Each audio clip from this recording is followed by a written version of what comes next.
Nimi kõigepealt, kes sa oled? Mina olen Kristina Kuldma. Olen tegelikult erialalt siis treener. Treenin siis 3–6-aastaseid pisikesi lapsi üldkehalise ettevalmistuse näol. Mina olen Aare Jamnes ja ma olen täna Kaitseressursside Ametis. Tegelen haridusega, reservväelane ja tegelikult erinevates organisatsioonides vabatahtlikuna kaasa lööb. See heategevusüritus on tegelikult siis aastast 2009. Nagu ikka kõik soovivad teha head ju jõulude ajal, nii ka mina helistasin läbi kõik erinevad lastekodud, kuni ma jõudsin siis Haapsaluni. Ja Haapsalu ütles mulle sellise toreda lause, et meil ei ole vaja teilt mitte midagi, meil ei ole sõpru. Ja see oli siis see, millega olin mina müüdud. Ja siis läksime veebruaris esmakordselt Haapsallu.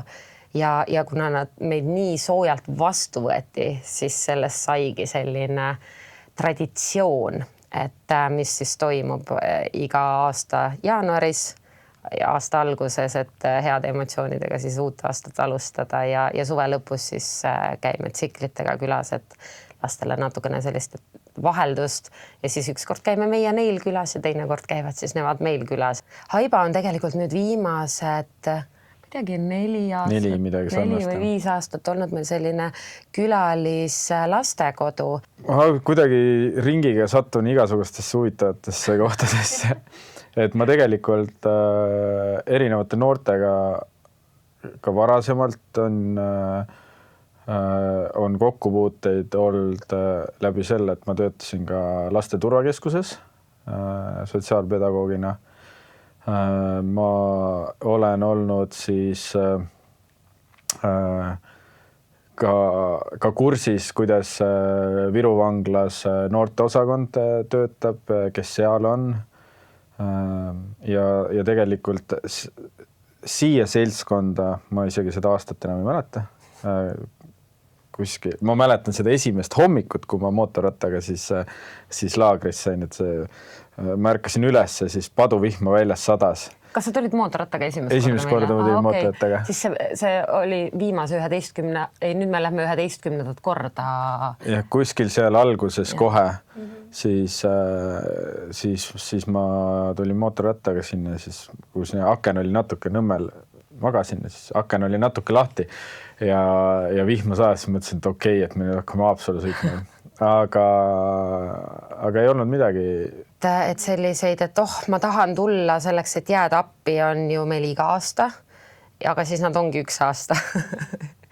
et selliseid püsivaid meil ongi mina, Aare, Marit, olemegi 3 pigem. Ei ole tegelikult Triinu, Georg, oot, meid on ikka palju, meid on palju, kes on tegelikult ju aastaid kogu aeg kõrval olnud ja Haapsalus on Priit, kes on ise seal töötaja läbi tema neid asju ajame ja ta on, tema käest me saame ju kõike ju alati küsida.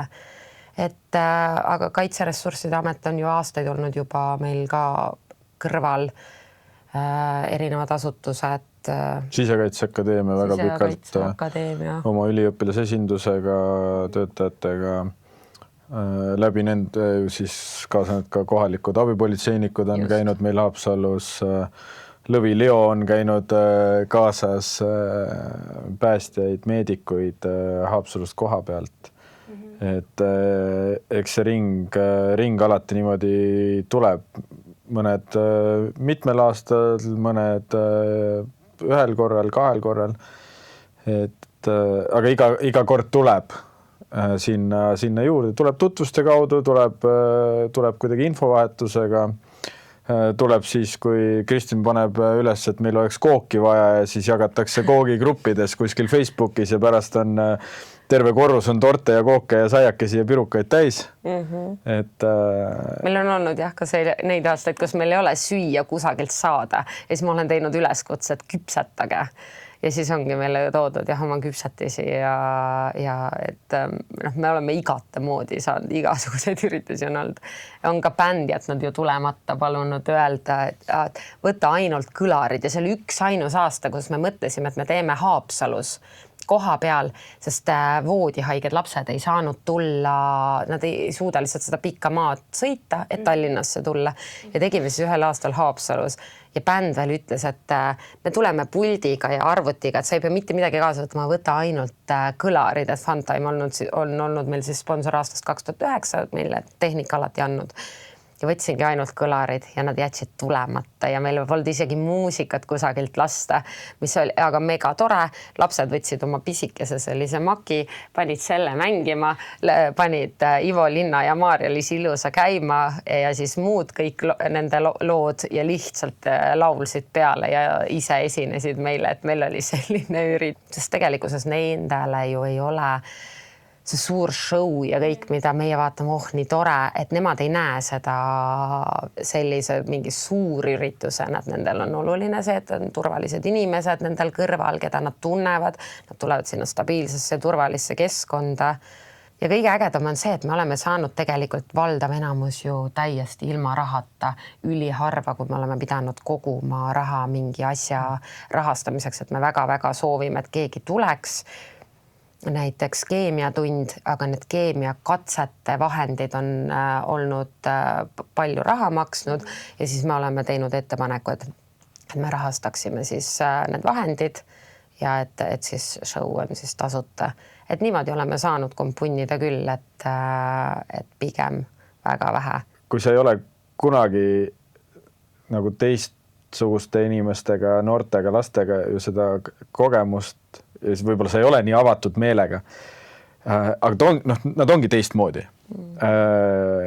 Nad on siiramad aus, sa pead nagu aru saama sellest kontekstist, et ongi teistmoodi, mis mul on nagu, kuna seal on täpselt minu vanuseid poisse ka, täpselt sama nagu aastakäigu nagu poisse. Ja ma arvan, et ma kuskil 10 aasta raames olen ka nagu osalenud. Et siis ma tegelikult nüüd näen, et seal 25-sest on ju poisist on nüüd 35-ne, okei, ma olen 36, et 25 kõlas lihtsalt paremini. Ja samamoodi, et kui seal see esimese klassi poiss on täna gümnasist või lõpetanud juba kooli, et sa oled seda vahet nagu näinud, et ta oli esimeses, seal teises, 3. klassis võib-olla, täna on kool läbi. Et seda on ju ka äge ju näha. Ja kui ma vaatasin, siis see ju vahemik meil oli 8–53 oli nüüd. Silt 8–53 oli see vanuse vahemik. Et ongi äge. Selles mõttes, et nagu täiesti nagu teistmoodi vestlus, teistmoodi laulmine, teistmoodi tantsimine. Aga lõpuks ongi nagu rõõmus. Ju tegelikult on tore. Ja nad on ka nende kingituste üle ülirõõmsad, ma mäletan.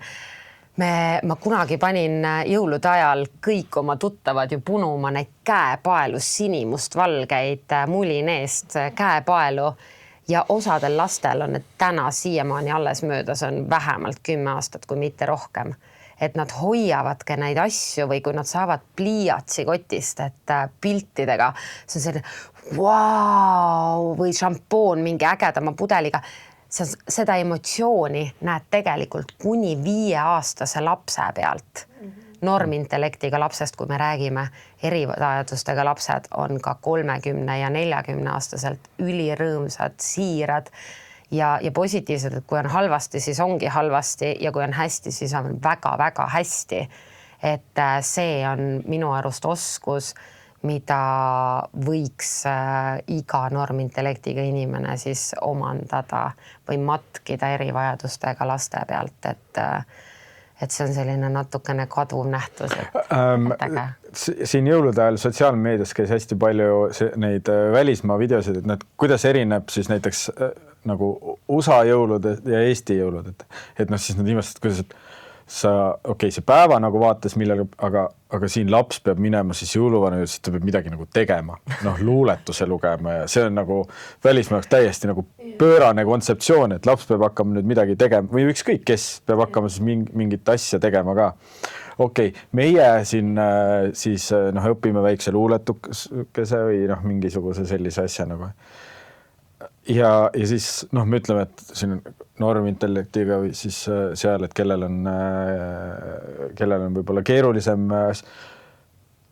Nad õpivad pikad laulud, luuletused, nad tõenäoliselt kuid näevad, nad kirjutavad ise, seal on poistel märkmikutes, neil on raamatud, kuidas on ette valmistatud ja siis me arvame, et nagu meie saame asjadega hakkama. Ma pole mitte ühelgi üritusel näinud, et selline normintellektiga inimene siukse 6-salmilise luuletuse loeks ette või võtaks mikrofoni ja laulaks täis pikad laulud suure saali ees ja täiesti normaalselt. Et seda siis see paneb imestama, et kes paremini asjadega hakkama saab. Et kui nad pühendavad ja nad ootavad ja nad valmistavad ette, meie ei tee seda tavaliselt. Nende laste ja laste näol on ju kõik minu sõbrad, et ma ei tea, kas sa märkasid, et kui nad sisse tulevad, siis tihti või pigem olen mina esimene, keda siis märgatakse, kelle juurde joostakse, et nad ikkagi ootavad, et nemad on kõik minu sõbrad, aga kui siis väljaspoolt, kes on appi tulnud, neid on ju väga-väga palju, et see ring on, ma arvan, mu Facebooki sõbralist on seal, et pooled on tulnud ikkagi nende aastate jooksul, 17 aasta jooksul on ikkagi, on tulnud kõik sealt, et väga-väga palju. Loomulikult seal on mingi punt nagu poiss, sa saadki seal nagu kokku, kohe saad juttu, räägid, et mis vahepeal juhtunud on, mis nagu tehakse, muidugi räägitakse, mis kohe lugenud olnud. Ma olen suvel Haapsalul mingi tänavalaadal käinud, kus poisid ju on samamoodi seal ja ikka näed suvel neid seal linna peal ka. Aare on selline hea lüli, et talle meeldib laval olla ja siis on hea teda kohe selline, Aare, meil on jõuluvana vaja, olgu ma tulen, Aare, õhtujutt, kuule, kas sa saad seal päeva peal midagi mikrisse rääkida? Aga hea, saab küll. Ma hästi halb nagu ei ütle ja sa armastad mikrofoni natukene rohkem kui mina, nii et meil on kõik on väga hästi, töötab, toimib. Jah. Öeldakse küll, et rääkimise eest palka ei maksta, aga siin ei maksta ka. Siin ei maksta. Aga see on hea harjutuskoht. Ei, loomulikult see on, mis viga nagu tegelikult lastele seda ju teha. Lõpuks on ju tore. Sul on mingisugune selline hea emotsioon tuleb ju endale ka ja saad jälle pakkuda kellelegi mingisugune tore nagu paar tundi, et ma arvan, et see ongi sellise nagu kui me annetuste poole pealt, et jäta see 1 kord kuus 3 eurone nagu kohver, et ma arvan, et meie jaoks see mõned tunnid või ma ei tea, aasta jooksul see 24 tundi investeerida, see meie aastas nagu minult midagi ära ei võta, aga need tunnid tegelikult sellele 50 noorele tõenäoliselt annab nagu väga palju. Ja lõpuks sa saad ise ka selle hea emotsiooni, et ma arvan, mõlemad osapooled nagu võidavad ja tegelikult ju kaotajaid ei ole seal. Et ma arvan, sellepärast võibki nendes asjades ju kaasa lüüa. Ma saadan kirjad välja, enamus isegi ei vasta, et nad ei anna, väga paljud vastavad, et meil on heategevus igal ettevõttel vist on oma mingisugune kindel summa, mille ulatuses nad saavad mängida siis, et kas nad annavad või ei anna, et see sõltub vist, kui kiiresti ma jaole saan, et kas ma olen esimene või teine küsija. Kui sa raha inimestelt ei küsi või ettevõtetelt ei küsi, siis asju antakse nii palju parema meelega ja 100 inimesele ju juua anda või natukene süüa anda ei ole tegelikult ettevõtete jaoks või ka isegi ka tavainimese jaoks nii suur panus, mis on meie jaoks lihtsalt määramatu ju sellise kaaluga, et ikka leiab, oleme saanud alati laua kaetud ja kingikotid täidetud. No kui suvel ikkagi pannakse sulle suur laud toonitsaid ja neid igasuguseid asju seal, kui Haapsalus eelmine aasta, terve suur laud, sul oli kõik, ma pole isegi laadal näinud nii palju sellist kirgast, aga see oli ka, mul tuttavad võtsid öelnud, et kuule, et sa käid seal aastat. Me paneks siis nagu meie siis ettevõtte poolt nagu need, siis kui ma nägin seda kogust, ma pole ka ühe päevaga nii palju söönud neid toonitsaid ära, et ma tükk aega ei söönud, aga siis vaatad, et seal on nagu nii palju erinevaid, ja siis ma proovin seda ja siis selle teed pooleks ja siis või et kui sinna Rannarootsi ette ikkagi sõidab 30 mootorratturit ja siis pannakse terve kaubik kastidega siis grillliha nagu täis.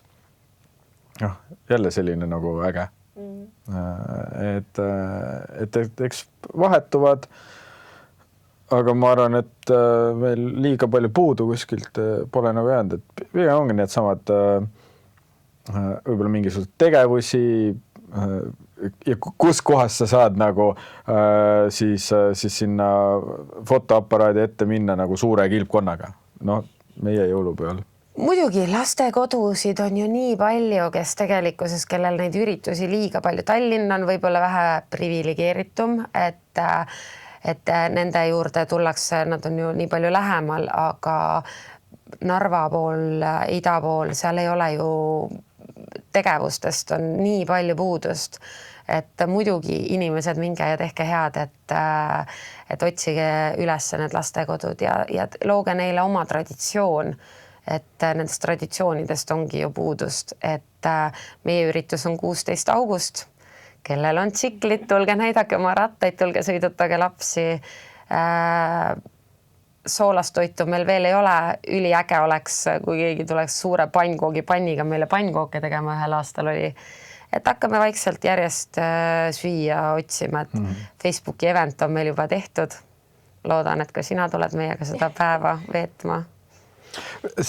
Ma arvan, et mitte ju ainult lastekodud, et lõpuks igas nagu kogukonnas sa saad ju midagi nagu teha. Ma ei tea, kutsu kõik, ma ei tea, pered ja noored kutsu, ma ei tea, homme kelgutama, kutsu ükskõik mida tegema nagu ju koos. Ja ma arvan, et siin puhul ongi üks märksõna see, et aga tee seda nagu iga aasta. Et nagu see, sest neid, nagu miks ma alguses ka ütlesin, nagu projekte tehakse igal pool. Aga tegelikult ju need lapsed kasvavad, nad teavad 25-sena, tead 35-sena teab, et ikka tõenäoliselt suvel näeb, et sellised traditsioonid ju loevad nagu rohkem, et sa teed kord kuus selle kelgupühapäeva oma külas on ju, siis lõpuks, kui lapsed suureks kasvavad, toovad oma lapsed kelgupühapäevale kuskil Kilingi-Nõmmel on ju, või Sillamäel, siis see on nagu olulisem. Ma kahjuks olude sunnil müüsin mootorratta maha, nii et kui keegi mulle laenab suvel mootorratast, et siis ma tahaks mootorrattaga minna. Aga minul on nende aastate jooksul, ma just praegu nagu peas lugesin kokku, ma olen nende aastate jooksul 5 erineva mootorrattaga sinna sõitnud. Nii et